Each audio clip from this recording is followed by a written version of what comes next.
네, 시청자 여러분 안녕하십니까? 4월 27일 뉴스프라임 시작하겠습니다. 첫 코너는 기자와 함께 경제계 이슈를 정리해보는 시간이죠. 프라임 이슈 박영식 에디터와 함께하겠습니다. 어서 오세요. 네, 안녕하세요. 네, 자 오늘 프라임 이슈 첫 번째는 일파만파로 번지고 있는 대형 주가 조작 사태부터 좀 짚어보겠습니다.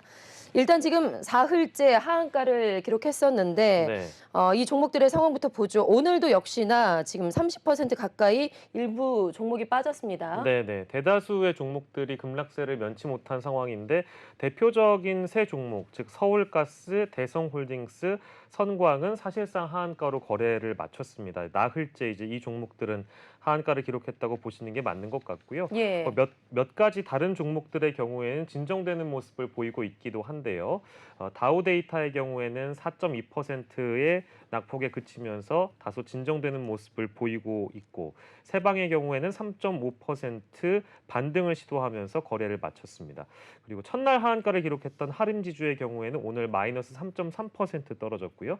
다올투자증권도 역시 마이너스 2.8% 떨어지면서 다소 안정을 찾은 모습인데 앞서 설명드렸던 서울가스나 대성홀딩스, 선광과 비교하자면 어느 정도 물량이 좀 소화가 되면서 진정세로 접어들었다고 볼 수 있는데 다만 이 대성홀딩스나 이 세 종목의 경우 나흘째 하한가를 기록한 종목들의 경우에는 여전히 매도 잔량이 높은 수준을 기록하고 있어서 당분간 또 하락세를 이어갈 것이라는 관측이 지배적인 상황이어서요. 이렇게 되면 뭐 5거래일째 하한가를 기록하는 그런 기록적인 상황도 벌어질 수 있겠다라는 불안한 전망들도 현재 나오고 있습니다. 네. 앞서서 뭐 서울가스, 대성홀딩스, 성광 그래프가 나왔는데 뭐 네, 정상적이라고 볼 수가 없습니다. 그렇습니다. 상당히 비정상적인 그래프를 보이고 있는데 초기부터 연이은 이렇게 하한가가 수상해서 의심을 받아왔었죠. 네. 결국에는 주가 조작이라는 정황이 좀 상세히 드러나고 있는 것 같습니다. 네. 예. 일단 앞서 이제 소개해드린 기업들이 연일 하한가를 맞거나 급락세를 맞는 이 기업들의 공통점을 저희가 한번 들여다보면은요. 일단 중견기업 8개 종목을 타겟으로 한 이 대형 주가 조작 의혹에는 일단 투자자가 1,000여 명이 넘는 것으로 확인이 되어 가고 있는 상황이고요. 예. 과거 조작 사례와는 다르게 긴 시간 동안 어떤 보도로 확인하자면 뭐 무려 3년 동안 이런 조작이 있었다라고 지금 파악되고 있는 그런 단계이고 천천히 주가를 올리면서 금융당국의 조사를 피해가려는 시도였다. 이런 분석이 하나가 있고요. 더불어서 그 중간 단계에서는 다단계식으로 투자자들을 모집하는 방법 등으로 아무튼 감시망을 교묘하게 피할 수 있었던 것으로 드러나고 있는 것이 현재까지의 상황이고 수사 결과를 좀 지켜봐야 되겠습니다만 추정의 단계라고 일단 지금은 말씀드릴 수 있겠습니다. 일단 이 중견기업들은 유통 주식이 매우 적다는 공통점이 있어서요. 예. 세력이 개입하기 용이했다. 즉 물량 자체가 많이 나오지 않는다는 것은 개입을 하게 되면 유동성이 그만큼 크다고 우리가 볼 수 있는 것이고요. 재무 상태가 또 건전합니다. 그래서 주식담보대출이 용이한 종목이라고 볼 수 있고 조작 세력이 만약에 이런 시도를 했다면 이런 종목들의 특성을 고려해서 활용했을 것이라는 추정이 가능하고요. 일단 첫 번째 추정으로는 CFD 거래라는 것이 등장합니다. 네. 현물 주식을 보유하지 않은 상태에서 기초 자산의 진입 가격과 청산 가격 간의 차액을 현금으로 결제하는 장외 파생 상품 거래라고 보시면 되겠는데요. 사실상의 옵션 거래라고 보시는 분들도 덜어 있는 것 같고요. 이거는 이제 레버리지 투자가 가능하고 매수와 매도 양방향 포지션을 가질 수 있어서 공매도와 같은 효과를 또 낼 수 있다고 하고요. 네. 레버리지 활용이 가능한 만큼 이 투자 관련 위험 감수 능력이 있는 전문 투자자에 한해서만 거래가 허용됩니다. 뭐 굳이 이제 이런 복잡한 사항들을 다 이제 시청자 여러분들께서 이해를 하지 않으셔도 어쨌든 차액 결제 거래, 이 CFD 거래를 활용한 배경에는 거래 구조상 투자 주체가 노출되지 않는다는 특이점이 있다는 점, 그리고 연예인을 비롯한 유명 고액 자산가들이 이런 사실상의 옵션 거래인 차액 결제 거래에 관심을 가져온 투자 방식이라는 점만 기억하시면 유혹이 상당할 수 있을 거라는 추정이 가능하고요. 결국 정리하자면 특정 집단이 이 SG증권을 끼고 CFD를 모집하고 CFD 계좌 개설은 투자금이 우선이니까 돈이 많은 전문직들 위주로 투자를 권유하고 CFD 투자 금액을 이렇게 비용 처리해가면서 투자를 유도하면 레버리지를 일으켜서 매수해 가면서 특정 종목의 주가를 상승을 시키는 것이고요. 이 과정에서 만약에 아까 다단계 투자 방식도 개입됐다는 말씀을 드렸었는데 새 투자자를 소개하면 수익의 50%를 배분을 해주겠다라면서 투자자 모집 다단계도 한 것으로 알려지고 있고요. 주식을 잘 알지 못하는 이 투자자의 경우에는 인증서 또 폰 이런 것들 넘겨받아서 통정 매매라고 하죠. 1인 매매까지 해서 가격을 올리기도 했다는 겁니다. 예. 그러다 보니까 아까 언급드린 이 3년이란 기간 동안 꾸준히 우상향을 기록해 왔고 시총도 늘어났고요.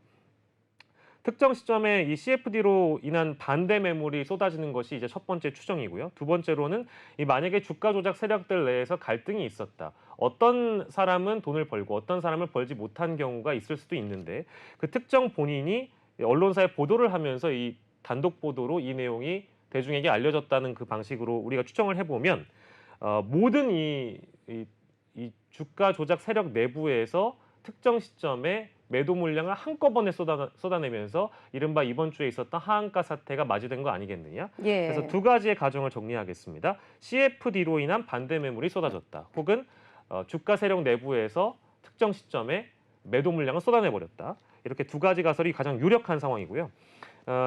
이 주가 조작 사실은 현재 금융당국에서 압수수색을 통해서 조사를 하고 있는 중이어서 공식적인 발표는 좀 기다려 봐야 할 것 같습니다. 네.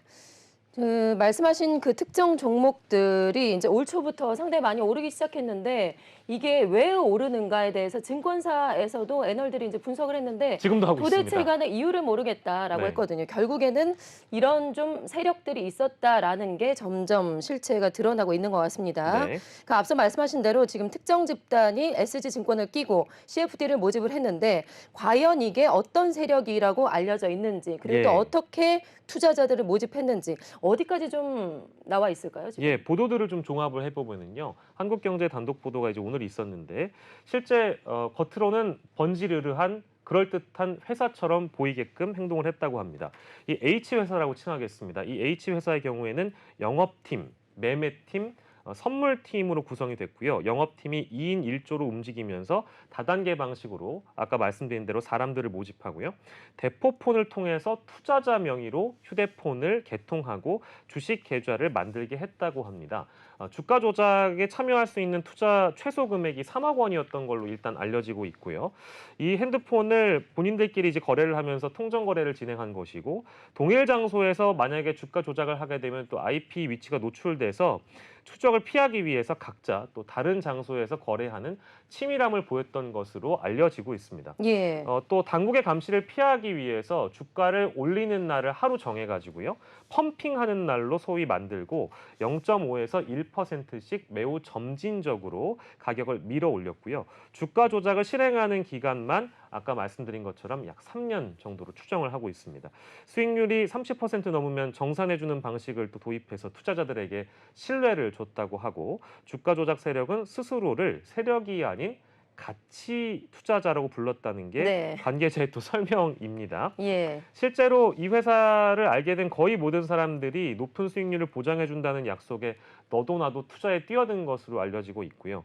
고수익 보장을 한다는 얘기에 이 투자자 중에는 청소부도 있었던 것으로 알려지고 있습니다. 근데 네. 앞서 설명드렸지만 최소 투자 금액이 3억 원이어서 뭐 어떻게 받아들여 주실지 모르겠습니다. 자, 그리고 개인 투자자들도 물론 이런 방식에 대해서는 이해를 못했냐? 아닙니다. 이해를 알고는 있었다, 인지하고 있었던 것으로 보입니다. 왜냐하면 앞서 말씀드린 것처럼 개인정보, 신분증이나 뭐 메일 주소, 은행 계좌나 집 주소, 개인정보를 통째로 알려줘야 했기 때문에 신기하긴 한데 이렇게 수익이 어떻게 해서 많이 나지라고 신기하긴 한데 본인의 개인정보를 넘겨준 거 보면 어쨌든 이런 상황을 인지한 것으로 보이고요. 예. 앞서 말씀드린 것처럼 투자금을 모아야 했던 주가 조작 세력 입장에서는 아무튼 그 예산을 확보하기 위해서 정재계 인사, 뭐 의사, 유명 연예인들, 이른바 우리가 전문직으로 불리는 사람들이 많이 대거 투자한 것으로 전해지고 있고 뒤에 저희가 설명드리겠습니다만 가수 겸 연기자인 임창정 씨의 경우에는 그 중에 한 명으로 알려져 있습니다. 네. 앞서서 관련자가 이제 1,000명 가까이나 된다고 했는데 이 사람들이 다 과연 관련자인지 예. 피해자인지 참 애매한 상황일 것 같습니다. 맞습니다. 관련자가 상당히 많기 때문에 대형 주가 조작 사건인데 이게 이보다도 지금 더 화제가 되고 있는 것이 말씀하신 대로 연예인들의 이름이 나오기 네. 있기 때문에 네. 지금 더 화제가 되는 것 같습니다. 임창정 씨가 본인이 피해자다라고 인터뷰를 하던데 예. 피해자인지 가해자인지 지금 논란에 휩싸인 상황이고요. 확인이 안 됐고요. 예. 노홍철 씨 같은 경우는 투자 권유를 받았는데 본인이 뿌리쳤다. 네. 뭐 이런 보도도 나오고 있더라고요. 맞습니다. 이제 뭐 속속들이 이제 그 알려지게 되면 특정 인물에 대한 이름은 많이 이제 거론이 될 것 같은데요. 임창정 씨의 경우를 먼저 좀 짚도록 하겠습니다. 본인이 직접 이번 사태의 피해자라고 인터뷰를 하면서 화제가 됐는데 또 다른 임창정으로부터 피해를 당했다는 동료 연예인 A 씨의 추가 증언까지 그런 등장한 상황이어서 아까 예. 앵커께서 언급해 주신 대로 임창정은 과연 피해자일까 가해자일까 논란의 한 지점으로 남아 있고요. 일단 임창정의 경우를 보게 되면 뉴스룸과 가진 인터뷰를 보면 자신과 아내 명의로 각각 15억 원의 개인 계좌를 만들어서 총 30억 원의 계좌를 지인에게 맡겼다고 주장을 했고요. 계좌 2개와 신분증 및 핸드폰 관련 권리 역시 모두 지인에게 넘겼기 때문에 나는 절대로 직접적으로 이 주식 매매 행위에 참여하지 않았다라는 주장입니다만 아까 말씀드린 대로 개인정보를 다 통째로 넘겨줬기 때문에 수상한 거래가 있는 거를 알면서도 가담한 거 아니냐 이제 이런 지적을 피해갈 수 없는 상황이고 이 작전 세력 일당은 임창정이 넣은 30억 원을 포함해서요 신용 매수까지 더하자면 84억 원 어치의 주식을 매입한 것으로 알려지고 있고 임창정 씨는 지금 피해를 호소하고 있는데 60억여 원의 빚을 떠안게 됐다라고 말씀하고 있습니다. 아까 그리고 임창정의 주장 이후에 나는 임창정에게 피해를 당했다고 등장한 동료 A 씨가 있습니다. 이분도 이제 가수인 걸로 알려지고 있는데 임창정을 좋아하고 임창정과 통화도 했으니까 믿고 투자했다라면서 예. 그냥 본인들에게 맡겨놓으면 돈을 불려주겠다라고 들었다라고 고백을 했고요. 더불어서 이 본인도 이 가수 A 씨도 이상함을 느꼈다고 합니다. 처음에 돈이 급격하게 불어나게 되니까 아니 어떻게 해서 이렇게 돈을 잘 버는지 너무 궁금했고 의아하다는 생각이 들었는데요. 이 주가 조작 일당은 임창정 씨를 얼굴 마담으로 사실상 활용한 것으로 좀 보입니다. 네. 임창정은 지인에게 투자 권유 외에도 주가 조작 일당이 운영하는 유튜브 채널에 출연하는 것으로 또 알려지고 있고요. 피해자라는 이 임창정 씨의 주장과 다르게 적극적으로 뭐 해외 골프장에 투자를 했다거나 이런 움직임이 있었기 때문에 혹시나 개입하거나 연루한 가능성은 없는지 수사 당국에서 살펴봐야 될 일이고요. 특정 보도에 따르자면 아무튼 대거 연예인들의 투자가 있었기 때문에 또 다른 이제 유명인들의 이름이 또 거론될 가능성이 지금 높아져 있는 상황입니다. 노홍철 씨 얘기를 해보면 노홍철 예. 씨는 피해를 입을 뻔했는데요. 본인이 골프를 배우던 중에 톱스타 전문 골프 프로라는 닉네임으로 활동한 서울 강남권의 골프 아카데미를 운영한 주가 조작 의혹 일당 중에 한 명이 계속적으로 두터운 친분을 맺으면서 노홍철 씨에게 투자를 권유했던 것으로 드러났고 그 예. 사실을 노홍철 씨 측도 인정은 했습니다만 왜 A씨라고 특정하겠습니다. A씨라는 분이 씀씀이가 너무 말도 안 되게 큰 것 같고 투자 제안을 하는 게 뭔가 의아하다는 생각이 들어서 투자를 하진 않았다라고 밝혔지만 투자 제의를 받은 사실에 대해서는 인정을 했고요. 많은 시청자분들께서 아시겠습니다만 이제 노홍철 씨의 경우에는 투자를 했다가 잃어버렸던 경험들이 피해를 본 경험들이 적지 않은 연예인으로 알려져 있어서 뭐 그런 경험들이 또 이번에는 작용하지 않았나 이런 추측들도 낳고 있습니다. 네, 과거의 경험으로 이번에는 피해 갔네요. 일단 지금 검찰에서 관련자 10여 명을 출국 금지 조치를 했다고 합니다. 네. 상당히 이제 규모가 큰 주가 조작 사건이기 때문에 철저하게 좀 수사가 이뤄져야 될 것 같습니다. 네, 그리고 이제 한 가지 추가로 말씀드리자면 네. 아까 말씀드렸던 이 골프 업체와 관련돼서는 금융위원회 자본시장조사단이 또 압수수색을 시도했다고 하니까요. 이제 관련 내용은 추가적으로 들어오면 저희가 또 전해드리도록 하겠습니다. 네. 자, 이어서 프라임 이슈 두 번째 소식으로 넘어가 보겠습니다. 삼성전자가 올해 1분기 반도체에서 4조 5,800억 원의 적자를 기록했습니다. 어제는 저희가 이제 SK 하이닉스의 적자 소식을 전해드렸었죠. 네. 3조 4천억 원의 적자를 냈었는데 자, 이렇게 되면은 메모리 반도체 세계 1, 2위 업체가 예. 모두 나란히 최악의 실적을 기록을 했습니다. 네, 맞습니다. 하지만 SK 하이닉스와 뭐 동일하게 삼성전자의 오늘 주가도 0.78% 오른 채 64,600원의 종가를 맞이하게 됐는데요. 그리 큰 어떤 이 적자 뉴스가 주가에 반영은 되지 않았던 것 같습니다. 아무튼 이 반도체 사업에서 4조 원이 넘는 영업 손실을 낸 것은 최악의 실적이라고 할 수 있겠는데요. 갤럭시 S23 시리즈 판매도 호조 소식이었는데 그럼에도 불구하고 메모리 반도체 및 파운드리 사업 등 실적 하락 부진으로 인해서 올해 1분기 연결 기준 6,400억 원에 불과하는 영업이익을 내는데 그쳤다고 합니다. 예. 삼성전자가 밝힌 내용을 보면 1분기 연결 기준 매출액이 63조 7,454억 원이고요. 영업이익 6,402억 원을 기록했다고 공시를 했고 전년 동기 대비 매출액을 보면 18.05%, 영업이익은 95.47%가 감소를 해서 많이 감소한 것으로 확인이 되고 있습니다. 이게 14년 만에 처음 기록하는 영업이익이고요. 회사 관계자의 말에 따르자면 글로벌 경제 불확실성 및 경기 둔화 우려로 인해서 전반적인 구매 심리가 둔화됐기 때문이라고 설명을 했고요. 당연히 또 글로벌 경제의 불확실성도 함께 있었습니다. 그럼에도 불구하고 삼성전자는 올해 메모리 반도체에 대해서 지난해와 유사한 수준으로 투자를 지속할 예정이라고 하고요. 중장기 경쟁력 확보를 위해서 R&D 투자 비중도 지속적으로 확대할 예정이라고 밝혔습니다. 네. 자, 이어서 프라임 이슈 세 번째로 넘어가 보죠. MBC의 단독 보도로 알려졌던 소식인데 현대자동차가 우크라이나 전쟁 이후에 가동을 멈췄었던 러시아 현지 공장을 결국에는 팔고 전면 철수를 하는 것으로 확인이 됐습니다. 박 기자, 상당히 이제 현대차에서 오랫동안 고심을 많이 했었어요. 네. 결과적으로는 이제 철수를 하는 것으로 확인이 됐고 예. 지금 현재 러시아에 진출해 있는 그 카자흐스탄 기업의 매각하는 협상이 마무리 단계에 접어들었다고 해요. 그렇습니다. MBC의 단독 보도로 이제 어제 전해져서 오늘까지도 좀 걱정이 되는 그런 내용이기도 한데요. 말씀 주신 대로 우크라이나 전쟁 때문에 이제 가동을 멈췄었는데 결과적으로는 이 공장을 팔고 전면 철수하는 것으로 MBC가 단독 보도했습니다. 일단 두 공장의 매각을 결정하고 러시아 정부의 최종 승인을 기다리고 있다라는 보도인데요. 다만 현대차가 원하는 시기에 공장을 사들이고 싶다면 사들일 수 있다라는 조건이 달려 있는 것은 전제라고 볼 수 있겠고요. 인수기업은 러시아 현지에 진출한 카자흐스탄 기업으로 현지 직원들의 고용 승계를 합의했고요. 러시아 정부에 매각하는 방안도 검토가 됐습니다만 제3국 매각이 더 안전하다는 판단을 현대 측에서 하지 않았느냐 이런 평가가 있고요.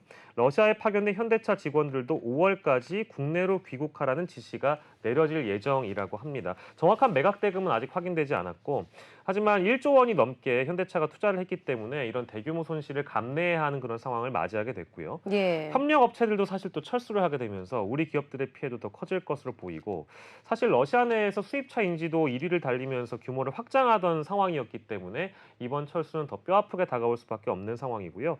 실제로 국제사회의 제재가 있기 때문에 여러 이제 핵심 부품들의 조달이 금지가 되면서 공장 가동이 멈췄고요. 2,000명이 넘는 현지 직원들도 대부분 회사를 떠났습니다. 아무튼 두 어떤 국가의 관계까지 악화가 되면서 판매량이 급감하면서 올해는 한 대도 또 팔지 못했다는 보도가 있었기 때문에 예. 어떤 현대차 그룹의 대승적 결단이 있었다고 보는 것이 합리적인 것 같습니다. 현대차 쪽에서는 입장이 좀 나왔습니까? 근데 뭐 결정된 것이 없다라고 일단 원론적인 답변을 줬는데요. 다만 예. 앞서서 말씀드렸던 어떤 매각에 대한 러시아 정부와의 합의라든지 현대차가 다시 공장을 원하는 시기에 사들일 수 있다라는 조건에 대해서는 이론이 없었기 때문에 그 부분은 좀 팩트로 우리가 받아들일 필요는 있는 것 같고요. 다만 확대 해석을 좀 경계하는 모습을 보이고 있다라고 전해드리는 것이 좀 더 맞는 해석인 것 같습니다. 네. 현대차 관계자의 말에 따르자면 매각을 포함해서 일단 다양한 처리 방안을 검토 중에 있다라고 밝혔고요. 구체적으로 결정된 사항은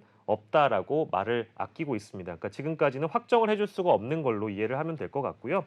일각에서는 아무튼 우크라이나 전쟁과 미중 패권주의의 갈등으로 이 지정학적 리스크가 너무 커서 러시아 공장을 처분은 하는 결정은 방향은 맞는데 그 시기에 대한 조율이 아직까지 이루어지고 있고 만약에 상황이 또 달라져서 지정학적 리스크가 사라진다면 현대차가 원하는 시기에 인수할 수 있는 가능성을 열어두고 이런 결정을 좀 따져보고 있는 단계에 MBC의 단독 보도가 나온 게 아니겠느냐 네. 이렇게 바라보는 것이 합리적이라고 보입니다. 네, 알겠습니다.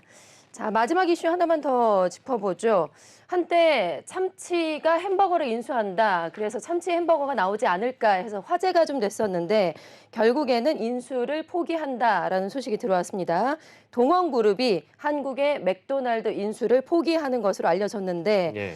뭐 그동안 뭐 설은 좀 많았습니다. 결국엔 네. 확정이 됐나 보죠. 예, 오늘 매일경제의 단독 보도로 일단 알려지긴 했는데요.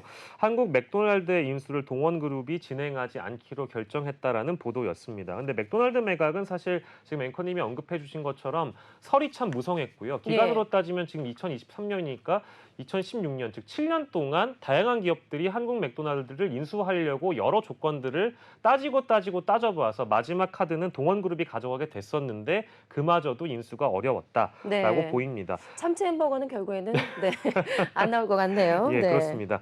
식품업계에 따르면 동원그룹이 최근 한국 맥도날드와의 관련 협상을 모두 중단한 것으로 알려지고 있습니다. 아무튼 뭐 그런 참치 햄버거라는 어떤 신제품을 기대했던 소비자들 입장에서는 어떤 시너지를 내는 게 아니냐 이제 이런 기대도 하셨을 수 있겠습니다만 역시 협상 조건이 맞지 않았던 걸로 알려지고 있습니다. 기술료도 들어가고요. 라이선스 계약도 있기 때문에 여러 가지 로열티의 문제가 일단 조건에 좀 발목을 잡았다라고 봐야 될 것 같고요. 그리고 또 맥도날드의 경우에는 또 글로벌 기업이기 때문에 다국적 기업이라서 엄격한 운영 지침이 있기 때문에 이 양사 간의 어떤 합의 과정에서 그런 어려움들이 있지 않았나 싶고요.